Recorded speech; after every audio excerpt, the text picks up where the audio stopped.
I'm about to hop on a conversation on Zoom with Des.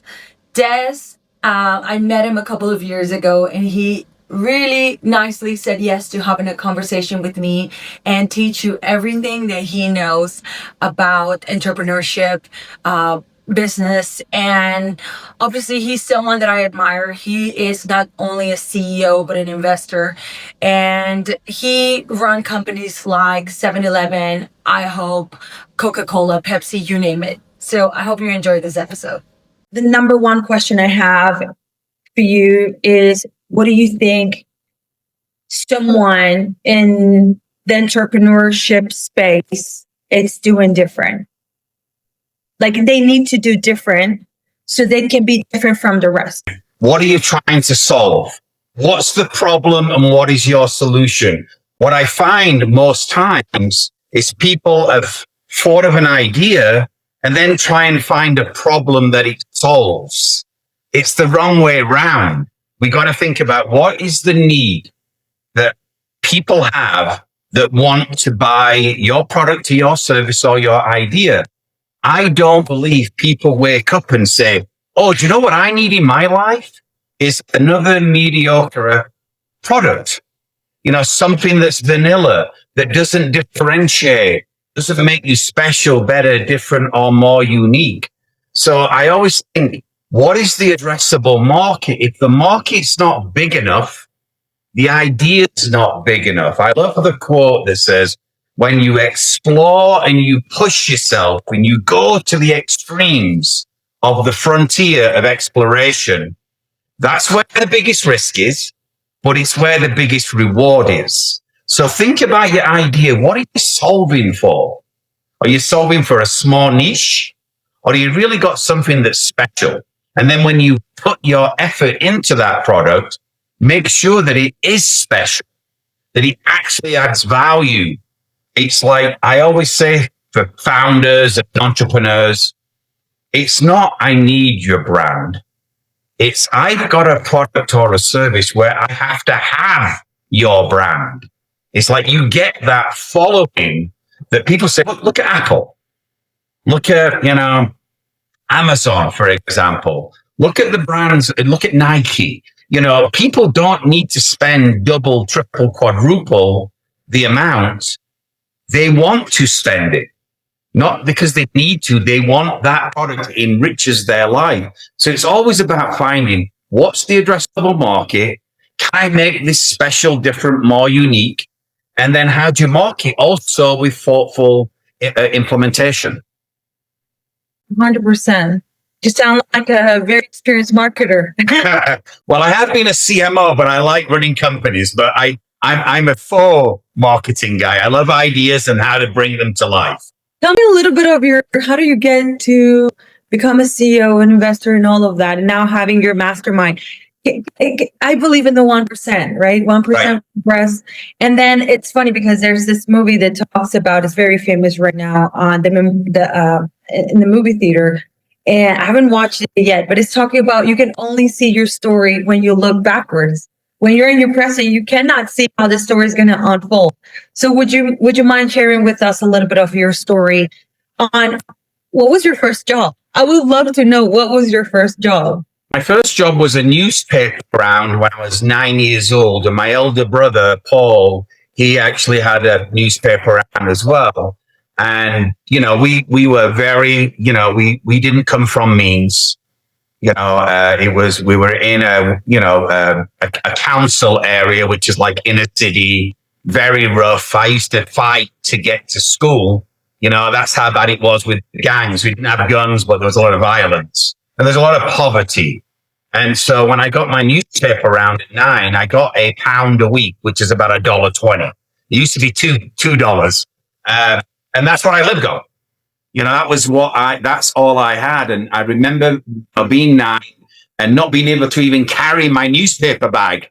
And it was snowing one day. And I'll never forget it. I'm carrying this newspaper bag and I collapsed because the snow's too heavy and the bag's too heavy. And I'm just laid there thinking, what am I going to do? And my elder brother, who's always been my superhero, came, picked me up, delivered some of the papers with me so my bag didn't weigh as much. And then I could continue. The next week, I didn't collapse. I kept going. I learned from that. I learned about it. You're in a service orientated business. You've got to, if it's got to be done, you count on yourself. I didn't rely on others. And I went through that mentality of I'm going to support myself and do whatever it takes. So from that newspaper round, I got a milk round where you start delivering, that's the old milkman used to come to your door with the glass jars. And then, I left home at 15 and I was homeless. And I lived in a park, under the bushes. And I luckily, I lived in a park for about a week. It was awful. It was scary. I was, by myself. But I had to leave an abusive household because I was getting, beat up, regularly. So, I said, I always had an inner belief that I could make it by myself. Obviously, a lot of people have helped me, but it was about, that really started my mentality that if you're going to win, there's two ways to look at life. Are you a victim or you're a survivor, and do you thrive? And I chose to never be a victim. I chose that I'm going to thrive. I chose that I'll do whatever it takes. And there's a great book as well, Karen, Viktor Frankl, In Man's Search for Meaning. And, it's an awful story that I read every year at Thanksgiving because I want to be thankful for my life. And what I mean is my worst day is somebody else's best day. Just think about that. And the quote that I love from Frankl is, if you have a why, you can cope with almost any how. And that's how I live my life. My why is my family. It's my friends. It's the businesses that I love. I wake up every day enlightened because I get to do the things that I love, which is business and actually lifting others up, helping them get to their potential as well, which gives great joy. But it's about whatever it takes. And that mentality, and if I was saying to an entrepreneur or a business guy or somebody just joining the workforce, believe in yourself. Put the hard work in. I love tennis. I wish I could be a professional tennis player. I'm just not. I'm a better talker about how good I am at tennis than I actually am at tennis. But my favorite tennis player in the world is Roger Federer. What a superstar. And he's got a quote that I love, and it's in my second book, Think Your Way to the Top. His quote's this: you cannot get around the hard work. Put it in. And if I was giving that to, if I was going back and talking to my younger self or the next wave of leadership and the guys unisex leaving college, put the hard work in. 99.9% of the people will not be famous because of Instagram or TikTok or any other social media. It's about doing the things that are hard. And also, I would say adversity, Karen. We all face adversity in our lives. As I said with Viktor Frankl, my adversity is meaningful to me. But when I look at that compared to somebody in a concentration camp or somebody who's in a horrific accident or somebody whose parents have been stolen from them or whatever badness is happening in the world, you got to choose. Are you going to let that adversity beat you, or are you going to let it to strengthen you and harness you? And that's what I think we need to come back to in today's marketplace of ideas. It's not going to be easy at all times. You're going to have to work hard. You've got to do whatever it takes. And you've got to never stop learning. Every day I have an opportunity in these 24 hours to learn something, to be better. So tomorrow I am a better, I look back at 5 and 10 years ago and I don't even recognize the person that I was, because we're supposed to be evolving. We're supposed to be getting better and being more wise about the decisions and the people we help and the choices that we make. But we're not a victim of our circumstances. We really are an outcome of our decisions. So what decisions are you making to be a better person today? And if you're a better business person, you're a better person, usually. If you've got narcissistic tendencies, I would say ratchet those down. And you mentioned about tennis and accepting the fact that you're not as good as you would like to. Even if you put the hard work, or maybe if you put the hard work, you're going to get better. I've seen a lot of entrepreneurs also having an idea that they can do something. And this mentality that I if I work hard, I'm going to get somewhere. I wanted to ask you this next question. How can someone find their skills? And how important it is to have a mentor or someone that can tell them, this is not good for you, go in this direction? Because I feel like the combination of both, sometimes it's us saying, yes, I can. Yes, I'm good at this. I can do it. But the truth is we also come with skills and talents. We're given certain skills and talents, but because they're not redirected or directed in the best way possible. And maybe a mentor, a group, a mastermind can help you guide those talents better. So I would love to have your intake on that. Well, I think a couple of points. On the entrepreneur thinking of an idea, thinking it's going to be great and what's their skills, I think it comes back to being honest with yourself as well. You've got to recognize when you're really driving an initiative with confidence and knowledge versus, some people say fake it till you make it. You can to a degree, but when you're really getting into the pinnacle of business, you're not faking it. You need to have the competency and the skill set. And that's when it does come in very handy. And why I developed the Thinking Academy is because when I was going through my career, I would have loved to have had somebody sitting in the corner, or I could have read the book about, okay, let's think about, and that is the quality question. Let's think about. And I think today more people are told through academia, through leadership courses, or through corporations what to think. Bad idea every time. We should be training, coaching, mentoring people how to think, not what to think. There's a great review, Karen, from back in the 70s, 1970s NASA training program. Looked at 1,600 children at 2 years old. And out of 100%, 98% were at the genius level. Genius! Now at 10, early teens, that number had dropped to 30%. So we're starting to see a pretty big decline. By adulthood, that 98% had dropped to 2%. 2. It's in my book. It's about thinking better. It's about thinking for yourself. It's about how to never stop learning. It's part of that dynamic.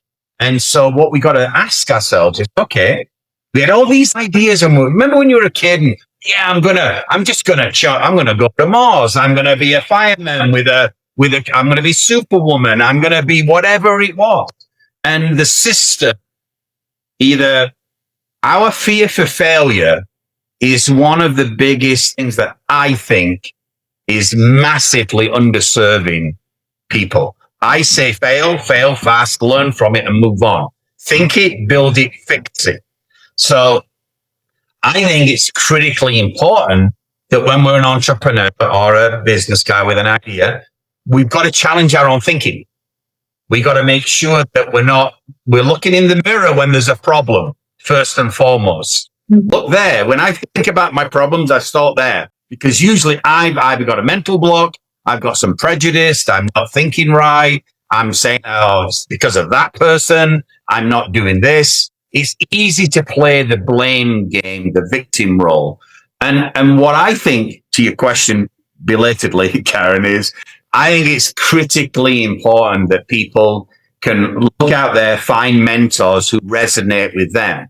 Again, the Think Your Way to the Top, the Thinking Academy for me, I brought in 16 global leaders, what I call thought Sherpas, who I wanted people, if they're interested in their career and their personal development, I wanted everybody in my network who was involved in this program to be a been there, done it leader, sometimes globally, sometimes in tech, could be hospitality, could be restaurants, could be lawyer, could be, the publishing world. I wanted people who could pull in and draw off our collective, experiences. I personally read about $50 plus a year. 25 of those are for personal development, and then I have 25 just fiction, having some mental release. So you're not on all the time. And I can't tell you how valuable it is to switch on and switch off and have people you can link to learn from. Why do we feel that we've got to have all the answers? I'm a victim of this. I've been a victim of that negative thinking. Oh, I'm a CEO of a $28 billion company. I should have all the answers. Well, why are we hiring thousands? I had 200,000 employees. Don't you think they collectively might have better ideas than me? How do we, learn from that? Know that it's not about your title. We want to have some respect and some decorum. We don't want to be all rude and think we can just go, yo, brother, what are we doing? Or, slang or whatever, and 15 emojis, which I'm also now guilty of. Now I've learned how to use emojis. But I think it comes back to we've got to be big enough to say a better idea comes from somewhere else. Now, you can have conviction, you can have vision, but you've got to be adaptable. What I like about, you think about some of the biggest brands in the world, they had a vision to be special. Jeff Bezos and Amazon. It sells everything today. But it started as a book company. Same with Spotify, single store application. Now look at what it is. There's so many, businesses that started with an idea and then allowed themselves to adapt. So I think going back, get a mentor, find, books that are meaningful to you in your network.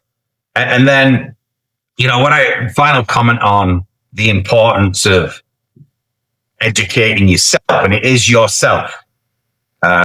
Melanie Steinbach, who is the good friend of mine, was the former chief people officer at McDonald's and now works for like the mastermind, if you like. And she said it well, where you have a career and it will always be you who drives that, but we are here to help.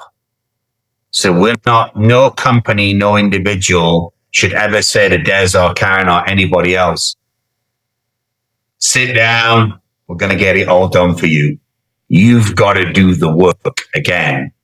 And, the quote from Zig Ziglar, where he said, I'll paraphrase it, where if a person is not prepared to learn, nobody can help them. Wow. But if a person is prepared to learn, nobody can stop them. Great. And that's internal power. You're in control. Why be a victim? Somebody said to me last week, Karen, I just joined the board of iTattoo. I'm really pleased with this new technology. I'm the chairman of the board, met with the founders here. We had a retreat here last week with the leadership team. And they tell Des, how can you be on 7 boards? How can you, have the Thinking Academy and, write books and all this? And I'll tell you why, Karen, because I prioritized. you think about what's happening in the workplace today. 20 years ago, on average, people spent about 40 to 50, nearly 60%. So 46% of the time was with family and friends. That's down to a couple of percentages now. A couple of percentages. Do you know what dominates 60% of the normal person's time? 60. Social media doom scrolling. So I'm not knocking social media. I think it's got great applications. People should use it with, with some caution, though. You don't want to overshare, and you don't want to get attacked. But the reality is, you prioritize. So I don't use 60% of my life to be on Instagram and Twitter, and I'm on social media for 15 minutes a day. So 15 minutes of my life, which is not even a percentage of your day, is what I spend on those platforms. On, off, use, go, I harness. I don't get sucked in. I'm on that realm on marketing, social media. So also I think it's a lot about what are you seeing on social media? Who are you following? Who is motivating you? Who are you getting information from? Which YouTube channels are you consuming? Because also, I feel like it's our responsibility, and this is something that happened to me. If I'm in marketing, I have 2 kids. I have a 9 and a 10-year-old. It's my responsibility to bring more of that good content, information. Absolutely. The problem is that the people that are doing amazing things, they're not out there. So, I guess first, thank you so much for spending time, because I'm sure this is going to be on social media, but this is good content. So if you're following this type of content, some people, this is how I see it, and please let me know what you think. Some people don't have a network. They have a family that is telling them they can't. They're bombarded with this, no, you're not capable. You're not enough. Our situation can get you there. You're dreaming too high. Yep. And obviously I'm saying this because I'm Mexican, I'm woman. I'm 35. I have kids. So all of these different things that can tell you you're not the person who can become a CEO and can be interviewing this, right? But yes, you can be, and you will be. It's all in there. The most important, 5-6 inches in your life is the space between your 2 ears. If you think negatively, you will be negative. And you're so right. I always take this as content should be kind. I'm a driven person. I'm not going to say I don't drive sometimes myself crazy and maybe my wife crazy. Everybody, we're humans. But the reality is I believe that we can do well and do good at the same time. So you're not going to get me attacking. I might attack an idea. I'm not attacking a person. The idea should be attacked. If your idea can't handle, first contact with reality, it's not a very good idea. So I think there's a difference between saying, oh, that's not kind. People are saying, oh, well, we just got kindness. Kindness does not mean lowering your standards. Kindness doesn't mean it's okay that failure happens. If the failure is the individual or the person or the entity's fault, we should be honest, but we should be kind in the way we give feedback. And I always say, be kind in public and critical in private. So it's okay. I'm not going to lambast anybody in public. And I fail at that sometimes. We're not all perfect. But the reality is our lens should be, you have 2 ears, 1 mouth, use it in proportion, listen, seek to understand, be kind, and then move forward. And hopefully content like this, content like personal development, other things out there in the ether, they're valuable. People can then tap into that, which is great.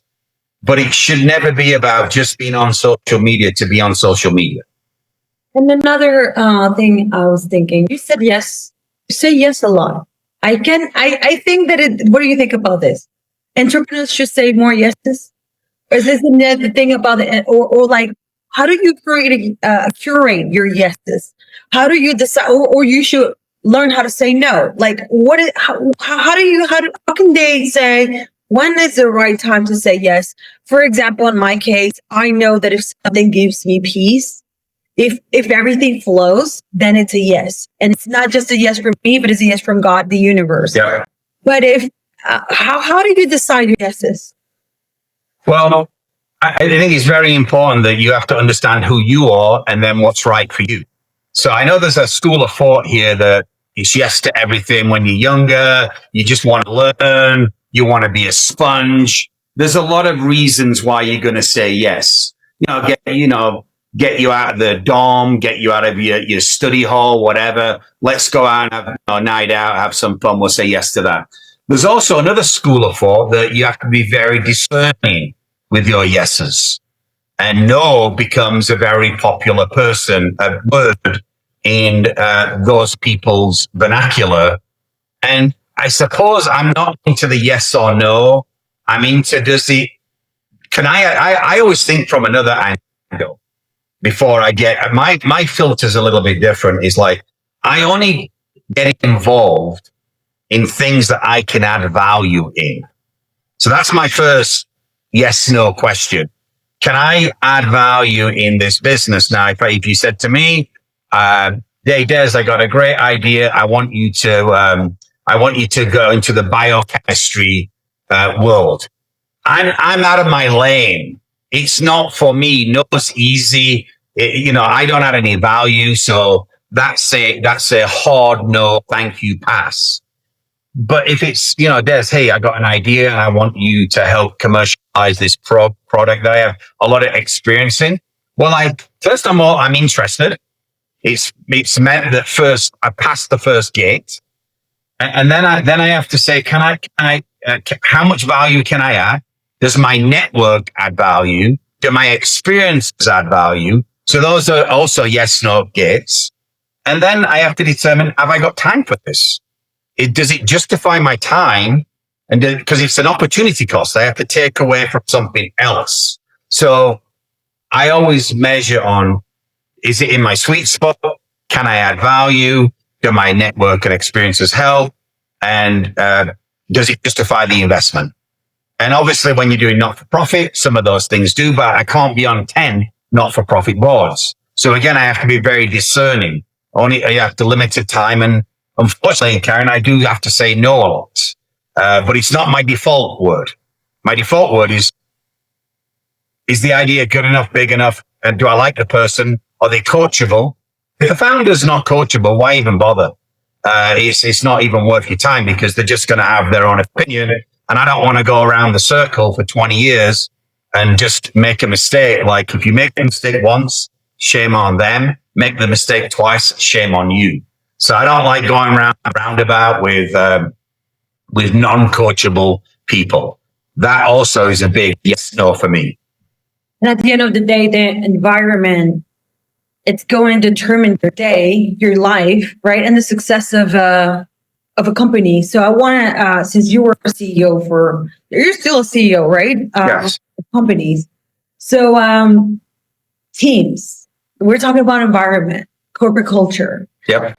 On marketing, it's so incredible for me that people are activating brands and they're going on social media and they haven't even worked on their brand voice. They don't even know their values. Right. Know their mission. They don't understand the why, their persona, who are they helping, and they're activating. And to me, that's a company. They're like, "Karen, help me." I'm like, "Where's your brand book?" And they're like, "Yeah, have colors and logos." I'm like, "No. Where's your brand? Like the voice of the brand, the communication, yes. The core, the soul of your brand. Where is it?" And I can tell again, like you said, as with the experience that I've had, that if someone has not worked on that, I can see how marketing is going to be a disaster in the near future. They baked it until they get to the point where they're going to get lost and they're going to spend a lot of marketing dollars. So talk to me about the team and how that team is connected to the culture and how that is connected to sales and becoming successful. Well, my school of thought on teams and I learned it a long time ago from when I worked in PepsiCo, who do know branding. I've also worked with Coca-Cola, so I'm not being, but I did work for Pepsi for several years. The reality is you got to have alignment. You got to have a clear, articulated vision. And then to your point, you got to have what is the brand values? What is your culture? Lay that out so when people join, you can keep that uniqueness, that preciousness that you started with. You can expand. Brands fail, great concept. And as they get bigger, they lose sight of what made it successful in the first place. You know, you think about Sam Walton and Walmart. You think about Howard Schultz and Starbucks. You think about Roy Kroc and McDonald's.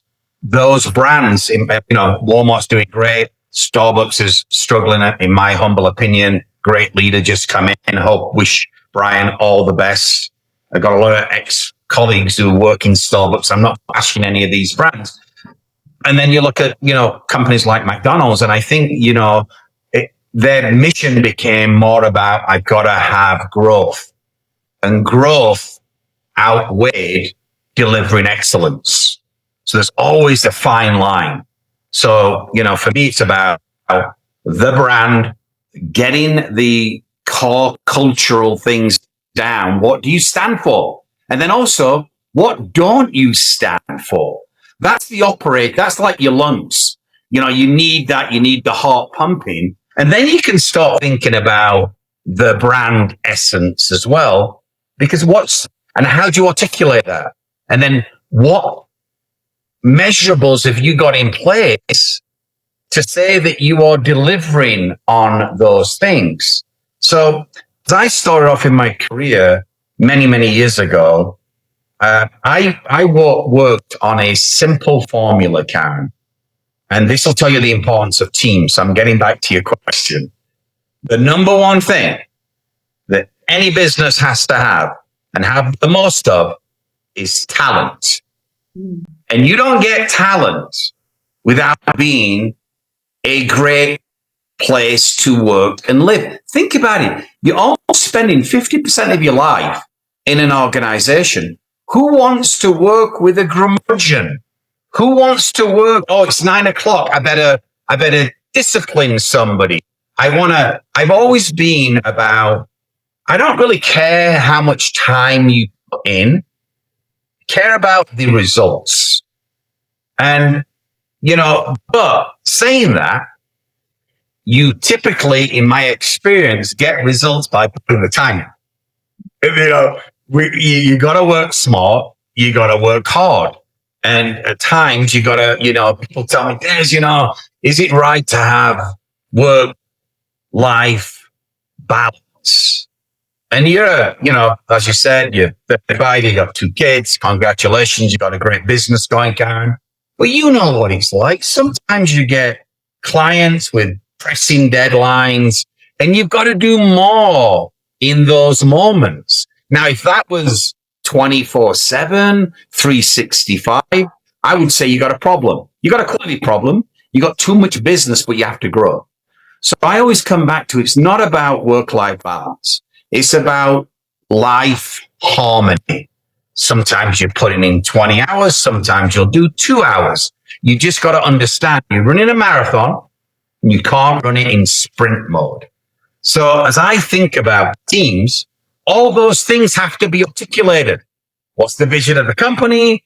You know, if you're a negative person, I don't want you around me. I don't mind people with dissenting points of view, but I'm not working with people who are going to be sulking and backstabbers, people who just want to be bureaucrats or talk about other people's faults or be like, you know, around the cooler, you know, pulling people down and being two-faced. All those people I've got no time for. Go and work for somebody else. You can't work with me or for me or with me. And so as I go back to my original point on the number one top priority, Karen, talent, and that's people. So how do you hire them? How do you retain them? How do you train them? How do you motivate and inspire them? It's not about just, I don't hire talent and then say, you have to do it my way. This is it. I want them to be hired so they can make us better. That should be the number one role of any leader. And I will tell you, for years and years and years, one of my biggest pet peeves is organizations that hire C-level people instead of A-level people. You know, hire the best. I want people smarter, more ambitious, more driven, more creative, better ideas, better executing, better operations than I am. So I'm always trying to hire above my own grade. That's the sign of a leader, not somebody who's just going to do what they say. We don't need clones. We need thinkers.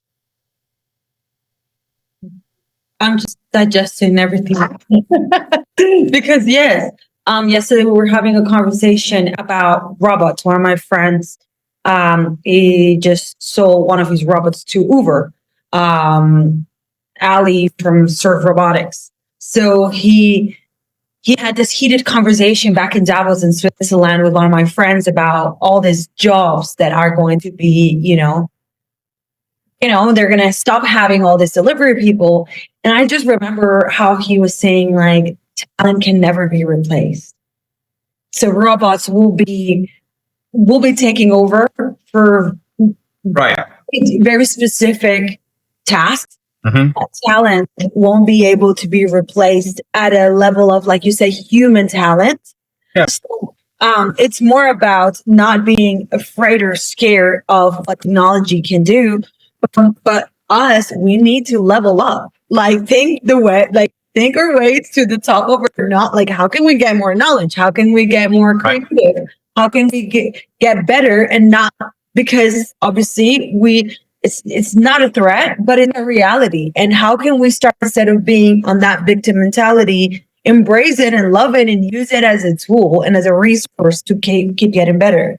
Yeah, I mean, a great point, Karen. And I it is going to be a conversation that we have for a long time. The introduction of AI, the robotization of the world. I was on the board of Robots as a Service 8-9 years ago when we were delivering in Tel Aviv to the largest, the Hilton Hotel there.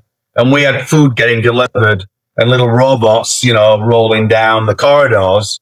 And I always say that, think about it. When Henry Ford was creating the T model, their issues in their focus groups were, it wasn't, do we need an automobile? It was like, hey, you know what? Horses are going to just go, we're going to breed them. They're going to be faster. They're going to be able to carry more things. Nobody thought about the automobile. But look at the evolution, the printing press. You've got, world life throughout mankind, humankind. We've innovated. We were in a cave several thousand years back with no, writing on walls, but we had a crayon. That crayon's still around. It's now a big pen, it's like we move up. As I think about AI and robots, what I think there's two competing agendas. One agenda is, how do we embrace technology to give us productive advantage? So I'm thinking about in my own business, in my home, I don't need to spend time washing the dishes in my home. I don't need to spend time, cleaning the rug. I don't need to spend time washing the windows. If we can get technology to do those things, that's fantastic. And, there is going to be certain industries that are impacted negatively. So, but have you seen anybody, crying that we're not making candles or having oil lamps instead of electricity? The world moves on and the people need to move with the innovations. Where I am a little bit concerned on robots and technology, and again, it's how do you think the way through is, you think about when I was a kid, when you were a kid, there was, we were growing up, and my first job was a newspaper, as I said. My second job was a milk round. My third job was running a fish and chip shop and a video store and a convenience store, then a hotel. Then I went into corporate world. There'll be some of those jobs that are taken away from the 15-year-old who wants to have a part-time job, or a 16-year-old. I'm not doing, child labor things here. I'm just saying, what are those feeder roles? Without those feeder roles for me, I would never have survived. So we've got to think through, okay, now, if we're not going to have a dishwasher in Wendy's, what's that first person's job going to be? And that might be that we've intellectually upgraded, and it's going to be around, working on the technological sides, making on the marketing sides, making, maybe it's on the agency side where you like your organization needs creativity. It needs project managers. There'll be a morphing, but it is a concern as I think about the under 20s. Their first jobs are not probably going to be those medial jobs that we all had. And I like those jobs because it was hard work and it showed you the value.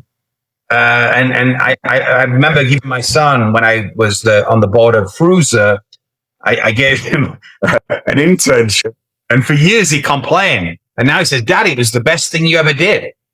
It gave me an appreciation for hard work. Don't want to lose that by some of the robot things, but I think there'll be more advances than negatives. Awesome. We already hit the 45 minutes and this went super fast. So I'm just going to wrap it up. I'm just going to wrap our conversation. Obviously, we can keep talking forever. I learn a lot, but what I learned the most is the attitude of seeing the things positively, no matter what. Yep. That you're saying, yes, you learn it from a very young age, but also that I think anybody can learn at any age. Absolutely.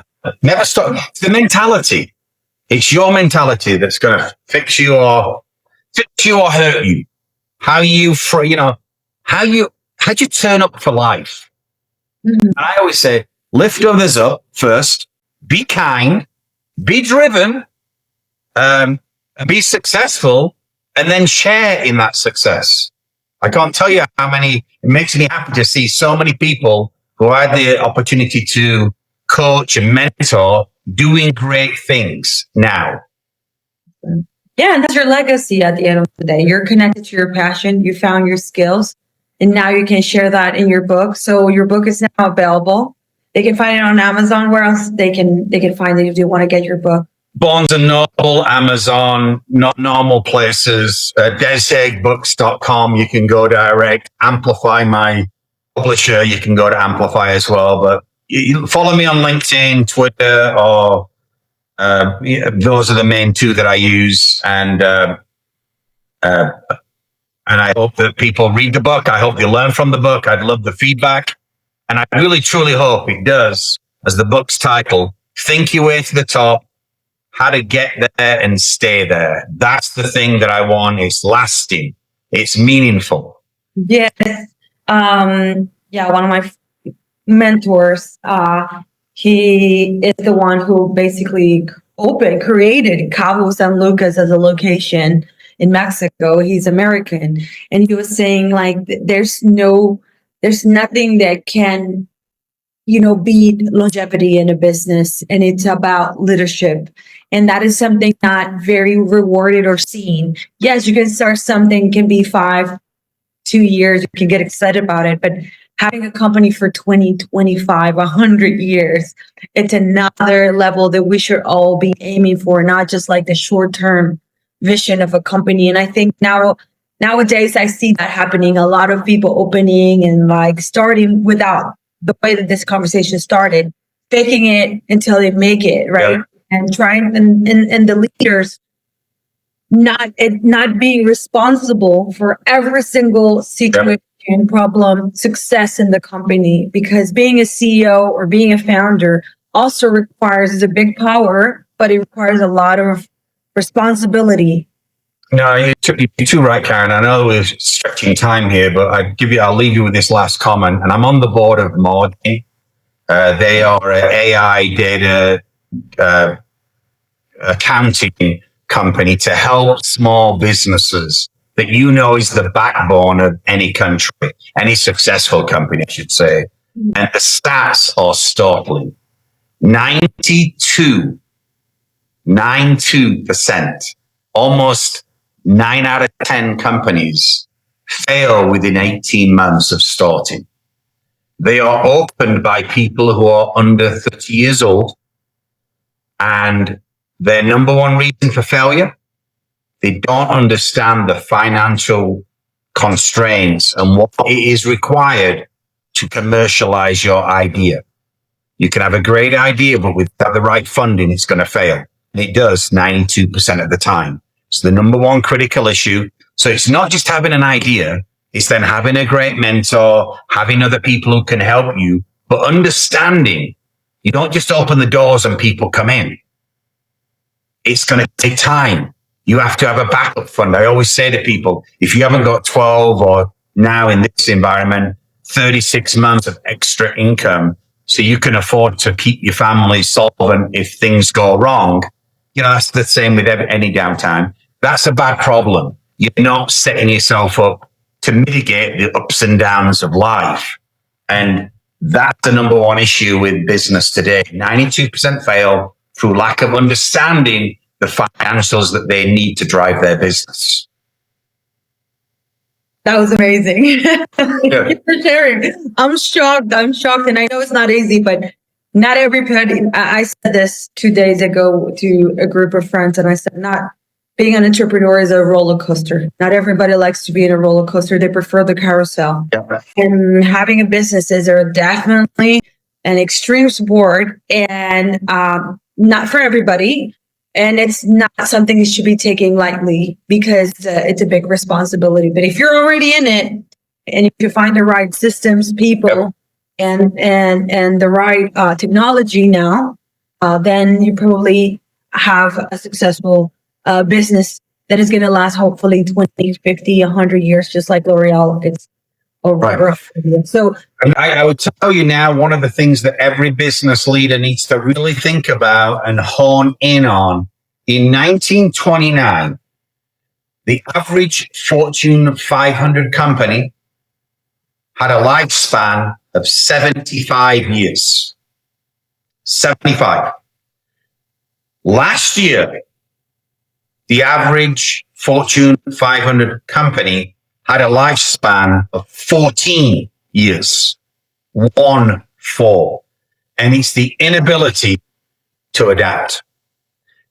Pace of change. I don't know if you've watched the John Wick films. They're a little bit violent, but he has bad guys coming at him, once every 5 seconds, he's got somebody attacking him. That's the business community now. Change is happening at such a fast pace that you've got to be nimble, adaptive, flexible, and then resilient in what do you want to do to extend your life expectancy. And that means that you're not adding value. So it's already gone down by almost 6 times in the space of less than 100 years. I predict there'll be less than 10 years in another 10 years. The pace of change. So it's great that we want a legacy company, but you got to think about it. Are you doing the things that give your company legacy? Thank you for your knowledge. I hope everybody picks up your book, orders on. But tell me about, just last thing, how can someone join your mastermind? Well, there's 2 ways. One is we have a 4-week course, and it's Think Your Way to the Top. Are you going to still be videoing me on this? So this is just okay. Yeah. So there's 2 ways of joining the Thinking Academy. There's 2 programs. One is Think Your Way to the Top like a boss. This is a year-long commitment. This is a 52-week program. There's going to be 26 sessions that every other week I'm meeting with each of these individuals who are behind, elevating their personal growth. And then I will bring in once a month several of the thought Sherpas who are going to actually help them and on the lessons that we're going to be the 4 exercises that we go through. The second way, and that's for middle managers, people who are really wanting to get into senior management, and all the way through to, executive role and founders. And then there is a second program think your way to the top, the 30-day challenge. This is for founders. This is for entrepreneurs. This is for people who are already in the business, already at a level of success, and maybe need a tweak, maybe need a extra stimulant to motivate. I for years and years, I said I didn't want to have a therapist, or I didn't want to have a cook, or I didn't want to have somebody in the gym helping me. And what I found out is the more people who can help you, the better. So this 30-day challenge is for people who are getting on, feel that they've got a handle on life, and want a extra push. And that is a 4-week course, again, bi-weekly. And then they're off and running with the rest of the program. They're still going to complete the rest of the program by themselves. And I'm thinking about what the next session will be, or the next 4 exercise program will be. Well, those 2 are launched now, and they're available. thinkingacademy.co will be the website that gets launched in the next couple of weeks. But you can, connect with me direct on LinkedIn or on Twitter or Instagram, and we can have a conversation about how anybody can sign up and get engaged. It'll be a great transformational career enhancer for anybody who comes into this program, guaranteed. Well, thank you so much. And I hope a lot of my friends and the viewers and the people that are watching this conversation will join, because I hope so too. It will be a life-changing, opportunity to learn from mentors like you and your network. Definitely. Thank you so much for being here. And I'm going to add all your links on the description of this video. Thank you, Karen. And thank you so much again. Go and dominate. You're doing great work. I really mean that. You're a phenomenal lady. You're a great business person. I wish you every success. I know you will be successful. You already are, but you just began to tap into your natural talent, and best with your family and with your kids. Soar onwards. Onwards, as I like to say behind me, has been my sign off for 30 years. Onwards to success. I wish you wild success. Thank you so much.